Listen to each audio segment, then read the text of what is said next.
ஐபோவன் අනෙවරකුම වණක්කම් අස්සලාම අලයිකුම් දයාබර මිත්‍රවරුනි මම මේ වීඩියෝ කරන්නේ ශ්‍රී ලංකා ගමනාගමන මණ්ඩලයේ වෘත්තිකයන් වෙනුවෙන් වුණත් සමස්ත මගේ ජනතාව වගේම සමස්ත ශ්‍රී ලාංකීය ප්‍රජාවම මේ වීඩියෝවේ අවබෝධය අනාවරණය කර ගැනීමේ අවශ්‍යතාවය තියෙන බව මම හිතේ මතක් කරනවා. ඒක නිසා මේ වීඩියෝ අවසන් වනතුරු සියලු දෙනාම මේක බැලීම වඩාත් යෝග්‍යයි වඩාත් සුදුසුයි කියලා මම ගෞරවයෙන් ඉල්ලා සිටින්න කැමතියි.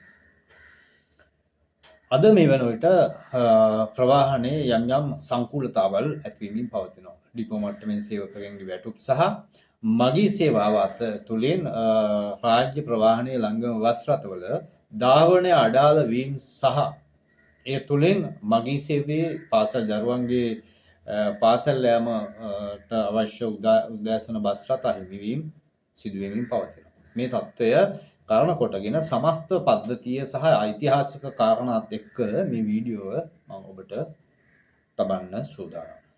දයාවර මිත්‍රවරුනි, අපි ශ්‍රී ලංකා ගමනාගමන මණ්ඩලය කියන ආයතනය ආරම්භ වෙන්නේ 1958 ජනවාරි 1 වෙනිදා. මේ ආයතනය ආරම්භ වීමට ප්‍රථමයෙන් ශ්‍රී ලංකාව තුළ මගියා ඒ වගේම පෞද්ගලික බස් හිමිකරුවා පෞද්ගලික බස් සේවකයා අතර නිරන්තර ගැටුම් පැවතීම හේතු කරගෙන තමයි මේක 58 රජයට පවරාගන්නේ. බස් කම්පැනි රජයට පවරන්නේ.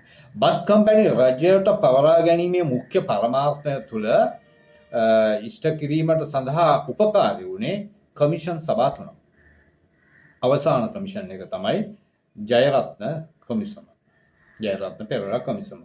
මේ කොමිසමේ අවසාන නිර්දේශය මත 56 හම්බෙන්නේ 58 දී රාජ්‍ය ප්‍රවාහනය ස්ථාපිත කරනවා. මේ රාජ්‍ය ප්‍රවාහනය ස්ථාපිත කරලා මේක ව්‍යාප්ත කළා යනකොට 1972 ඒ රජ කාලේ සිරිමාවෝ බණ්ඩාරනායක මැතිණියගේ රාජ්‍ය පාලන කාලය තුල ඉතිශය දෙවන්ත ආයතනයක් සහ රටේ ප්‍රමුඛම ආයතනයක් හැටියට මගී සේවාවේ බස් රථයනිය 7500කින් එවකට හිටි ජනගණත්වය ප්‍රමාණාත්මක හා ගුණාත්මක සේවාවක් ඇති කරමින් નિયમિત වේලාවට ඉහළ වැටුප් ස්ථාරයක හිටි ලංගම සේවකයන් සහ තෘප්තිබන්ධ මගී සේවක නිරත වෙච්ච මගී ජනතාවක් හිටි රටක් තමයි මේක. ඒ කාලේ හදිසි අනතුරු ඇතින් සහ මාර්ගයේ සදාසන්න භාවයන් සහ සංකූලතාවයන්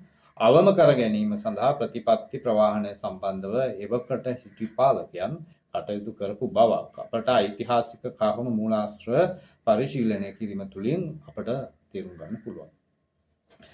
එතකොට එතනින් පස්සේ ආපු කාලයේදී 1977 වෙද්දී මේක අග්නිදිග ආසියාවේ විශාලම ආයතන වෙච්ච ශ්‍රී ලංගමේ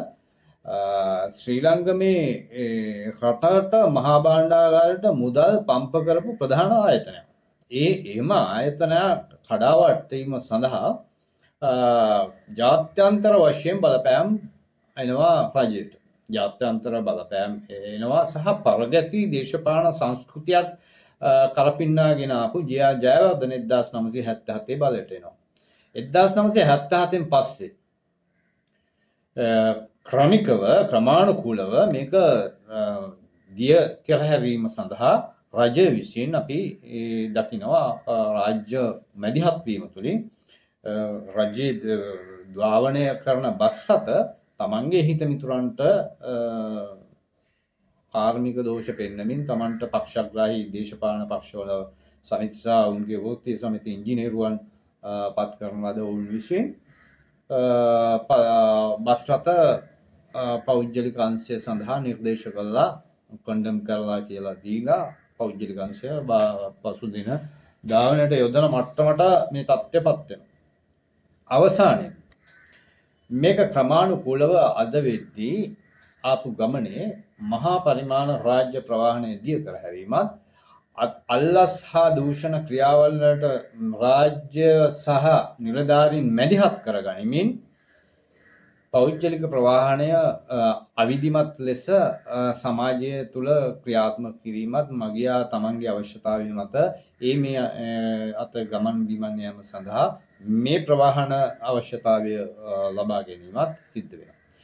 ඔබලා දන්නවා පොදු ප්‍රවාහනය කියන්නේ රටක ජාතික සංවර්ධනයට ප්‍රධාන වශයෙන් දායක වෙන එකක් තමයි ප්‍රවාහනය. නියමිත වේලාවක ශ්‍රමිකයෙක් නියමිත තැනක රැකියාව ආරම්භ කළා, රැකියාව අවසන් කළා. ඔහු ඵලදායී ලෙස ඔහුගේ ජීවිතය සහ ඔහුගේ මේ එදිනෙදා කාර්ය සඳහා කාර්යක්ෂම ගුණාත්මක ආරක්ෂාකාරී සහ අභිමානවත් මානසික හා සමාජ පරිසරයක් සහිතව කටයුතු කරන මිනිසුන්ට ඉවහල් වෙන දෙයක් තමයි ප්‍රවාහනය. ඒ ප්‍රවාහනය මූලික સિદ્ધාන්ත සියල්ලම කඩා දාලා මේ වන විටත් එය සුදුසු මට්ටමින් යථාවත් කිරීම සඳහා NPP රජයත් අසමත් වෙච්ච අවස්ථාවක තමයි මේ වීඩියෝ මම කරන්නේ. රජය බලයට ඇවිල්ලා ප්‍රමාණවත් කාලයක් වුණත් තිබෙනවා. ඒ කාලය තුල නිසි ආකාරයෙන් කටයුතු කරනවා නම් අපිට මේ වගේ දේවල් කතා කරන්න සිද්ධ වෙන්නේ නැහැ. ඒ වගේම මේ වෙද්දී ළඟම අනුබද්ධ ආයතනයක් මෙට්‍රෝ කියලා ආයතනයක් හදලා තියෙනවා. ඒ මෙට්‍රෝ ආයතනයේ සභාපතිතුමාත් ළඟමේ වර්තමාන සභාපතිතුමාත් එකම සභාපතිවරු.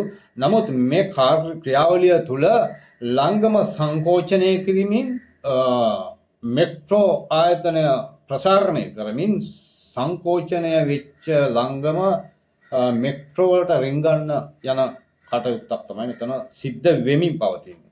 පැහැදිලි ලෙස කිව්වොත් සේවකයන්ට වෘත්තීය කලකිරීමට පාදක වන මූලික කරුණු කාරණා ඔවුන්ගේ වැටුප් සහ දීමනාවල් අහිමි කිරීම තුළින් මේ වන විට නියමිත වේලාවට පරණ සම්ප්‍රදාය තව දුරටත් පවත්වාගෙන යනවා. මොකද ආණ්ඩුක්‍රම ව්‍යවස්ථාවෙන්ම රාජ්‍යයේ ප්‍රවාහන අවශ්‍යතාවය ලබා දීම රාජ්‍යයේ වගකීමක්, ජනාධිපතිවරයාගේ වගකීමක්. ඒ වගකීම ඉෂ්ට කරන්න වෙලා තියෙන්නේ ළංගම සේවකයාගේ වැටුපෙන්. තමන්ගේ සිය මාසික වේතනයෙන් ලබා ගන්න වැටුප දායක කරමින් යොදා ගනිමින් තමයි ඒක ලබා දෙන්න සිද්ධ වෙලා තියෙන්නේ. ඒ ආකාරයෙන් සේවකයාගේ පරිහානියත් ආය මගී සේවාවේ කඩාවැටවීමත් පැහැදිලිව හිතාමතා සිදු කරන ක්‍රියාවක් බවට පැහැදිලිව අනාවරණය වෙනවා සහ කියන්න වෙනවා. මේ වෙනකොට ඩිපෝ විශාල ප්‍රමාණයක් ටයර් හිඟයක් ඇතුව ධාවනයෙන් බස් රථ ඉවත් කිරීම සිදු වෙමින් පවතිනවා. ඒ වගේම තාක්ෂණික දෝෂ කාලයක් තිස්සේ පැවතිච්ච ඇනලයිස් කරලා ඒවා निराකරණය කරගත යුතුව තිබුණ තාක්ෂණික දෝෂ සියල්ලක්ම මේ වෙන විට නොසලකා හැරලා තියෙනවා. මොකද IMF එක ජාත්‍යන්තර මූලධන මුදල සහ ලෝක බැංකුව ඒ වගේම ජාත්‍යන්තර මේ ලෝකේ රටවල් කඩාවැටවීම සඳහා සැලසුම් සකස් කර බලලෝභී අවස්ථාවාදී රජයන්ට න්‍යාය පත්‍ර බාර දෙන කණ්ඩායම් විසින් මැග්නා කාටා ආයතනය ඇතුළු කණ්ඩායම් විසින් රාජ්‍ය ප්‍රවාහනය කඩාවැටන්න කටයුතු කරන්නේ ප්‍රධාන හේතුව මේ රටේ නොපෙනෙන යුද්ධයක් තියෙනවා. මේ රටේ නොපෙනෙන යුද්ධය තමයි යුද්ධය පැවති වසරක මැරිච්ච ජීවිත ප්‍රමාණයට වඩා වැඩි ජීවිත ප්‍රමාණයක් යුද්ධය අවසන් වී ගතවන සෑම වසරකම මිනිසුන්ගේ ජීවිත හදිසි අනතුරු නිසා අහිමි වෙමින් පවතිනවා. හදිසි අනතුරු නිසා අහිමි වෙමින් පවතීමට මූලික හේතු වෙලා තියෙන්නේ මාර්ග තදබදය පාරේ ඇතිවීම. මාර්ග තදබදය ප්‍රවාහනය තුල මාර්ග පද්ධතිය තුල ඇතිවීම ප්‍රධානම හේතුව පොදු ප්‍රවාහනය කඩාවැටවීම තුලින් පොදු ප්‍රවාහනය ජාත්‍යන්තර උවමනාවන් මත සංවිධානාත්මක ජනතාවාදී රජයක් නොවන කණ්ඩායම් විසින් පත් කිරීම නිසා ඒ ප්‍රතිපත්ති සහ වැඩපිළිවෙල ක්‍රියාත්මක වීම නිසා රාජ්‍ය ප්‍රවාහනය දිගින් දිගටම කඩාවැටීමට පත් කරලා තියෙනවා. ඒ පොදු ප්‍රවාහනය තුල මාර්ගයේ අවහිරතාවයන් තමන්ගේ පෞද්ගලික අවශ්‍යතාවයන් විසින් පෞද්ගලික වාහන මාර්ගයට විශාල ප්‍රමාණයක් දායක කිරීමත් හදිසි අනතුරු ඇතිවීමට ප්‍රධාන හේතුවක් වගේම විදේශ විනිමය ඉන්ධන වශයෙන් විශාල ප්‍රමාණයක් ඉන්ධන පිරිවැයක් සිද්ධ කිරීමට ජාතික රාජ්‍ය ප්‍රතිපත්තිය තුල රජයේ වියදම් ප්‍රමාණය අවම කර ගැනීම සඳහා අපහසත් වෙච්ච රජයක් තමයි වර්තමාන MPP රජයත් වුවත් නිවැරදි.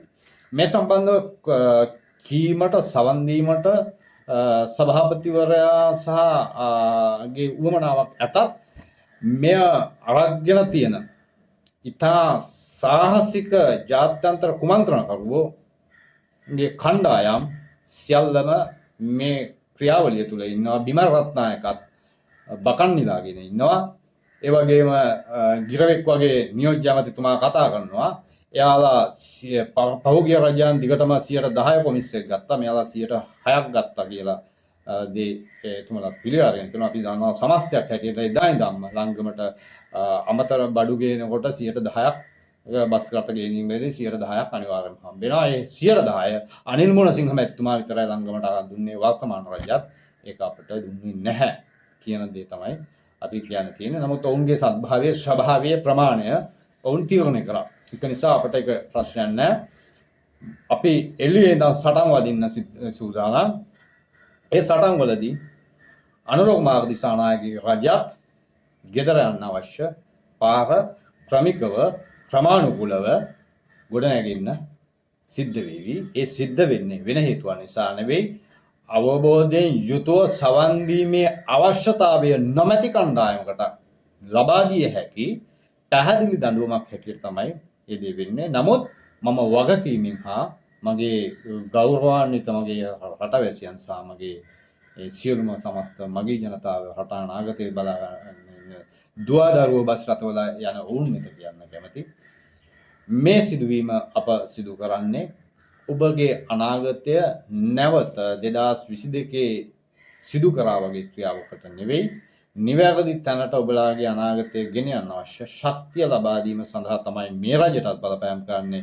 නැවත ගන්නා උත්සාහය තුළ ඊට වඩා හොඳ දෙයක් සකස් කිරීම සඳහා වැඩපිළිවෙලක් යෙදීමත් අපගේ අරමුණක් බව මතක් කරමින් සියලු දෙනාටම මේ වීඩියෝවෙන් මා සුබ පතමින් ඒ සඳහා අවශ්‍ය ශක්තිමත් වැඩපිළිවෙලට ගොඩනැගෙන්න කියමින්, ඒ වගේම තනින් තන ලංගම සේවකයන් වැඩවර්ධන හෝ අක්‍රමවත් විදිහට කටයුතු සිද්ධ කරමින් තමන්ගේ වෘත්තීය ජීවිතය සහ තමන්ගේ දරුවන්ගේ අනාගතයට අවදානමක් සහිතව වැඩ නොකරනමින් ඉතා අවධානයෙන් සහ ඉතා වමනාවෙන් ඉල්ලා සිටිමින් මම මේ වීඩියෝෙන් සමගන්න සියලු දෙනාම ස්තුතියි.